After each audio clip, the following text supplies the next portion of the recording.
Welcome to the Explainer. OpenAI has just dropped its first ever major study on who is actually using ChatGPT and why. And let me tell you, the findings are probably not what you're picturing in your head. So let's start with a little thought experiment. When you imagine the typical ChatGPT user, who do you see? Is it a guy in a hoodie, maybe a programmer in Silicon Valley? Go ahead, get that image in your head, because the real data is about to completely shatter that stereotype. Get this. Back in early 2023, about 80% of users had names that are typically masculine.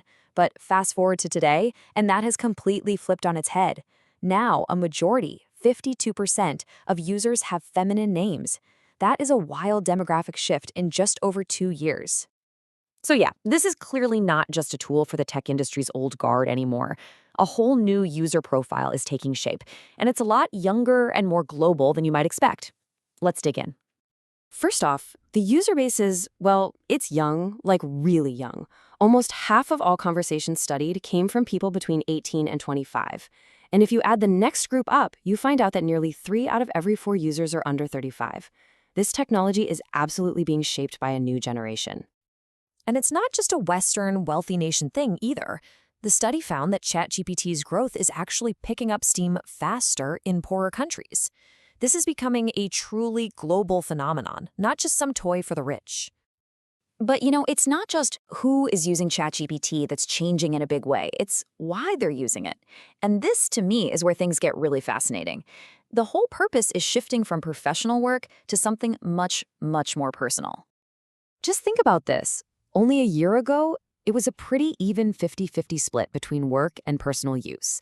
But by mid-2025, non-work chats have absolutely skyrocketed, now making up 73% of all conversations.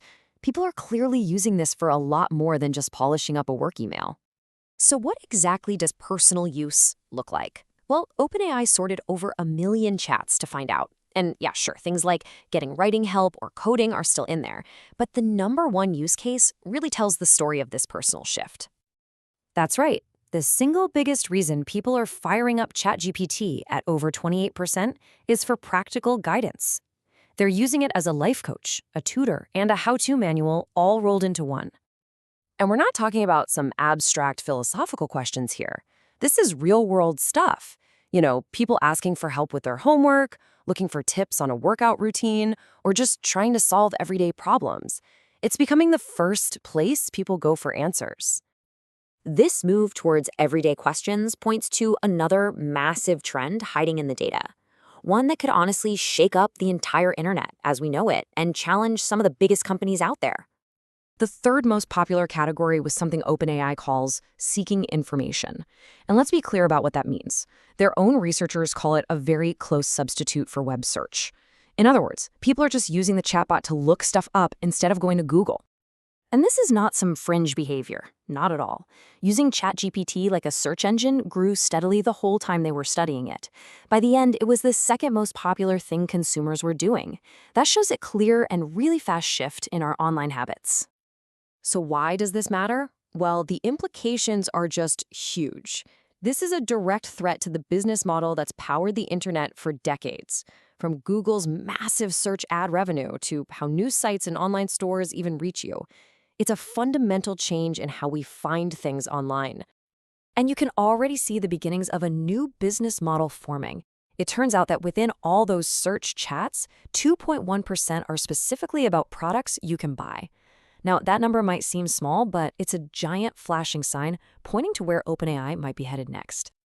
Okay, finally, let's get to the part everyone's always whispering about. The idea of people turning to ChatGPT not just for answers, but for an actual connection, using it as a confidant for their personal lives. I mean, you see the headlines all the time, right? It sounds pretty wild. But what does the data actually say? Is this a huge trend, or is it mostly just media hype? The numbers show that about 1.9% of conversations are about personal reflections, relationships, and feelings. So yes, it absolutely happens. People are using it to talk through personal stuff. But OpenAI's researchers were pretty quick to put that number into perspective. They called it a fairly small use case, especially when you stack it up against all the people just trying to get practical advice or help with their writing.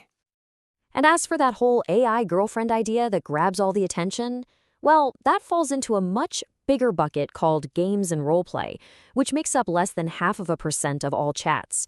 So while it's a real thing, it's a teensy tiny fraction of how people are using the tool. But, and this is a really big but, those small percentages don't tell the whole story. For the people who do use it this way, the emotional impact is incredibly powerful. When OpenAI tweaked a model, users complained it became sycophantic.